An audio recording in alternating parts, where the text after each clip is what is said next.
Muhammadin wa ala alihi wa sahbihi hudatu ummati wa man tabi'ahum ila yaumil qiyamah.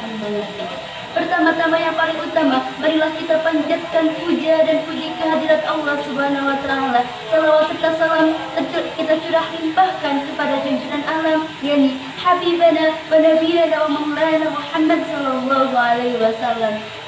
Kurang lebih 1400 tahun yang lalu telah terjadi kejadian spektakuler. Apa kejadian spektakuler itu? Yaitu diperjalankannya seorang manusia dari Masjidil Haram Mekah ke Masjidil Aqsa Madinah, lalu naik ke langit pertama hingga ke langit ketujuh, menuju ke Sidratul Muntaha dan berdialog dengan Allah Subhanahu wa taala, lalu turun lagi ke permukaan bumi. Berapa lama waktu yang diperlukan dengan perjalanan yang sejauh itu? Yaitu ayat mengatakan lailan, setengah malam saja. Masya Allah, itu dengan air Jam-Jam.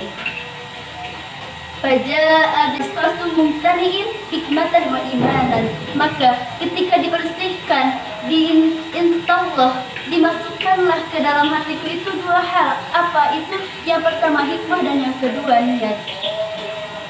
Itu saja dakwah yang dapat saya sampaikan. Kurang lebihnya mohon dimaafkan. Assalamualaikum warahmatullahi wabarakatuh.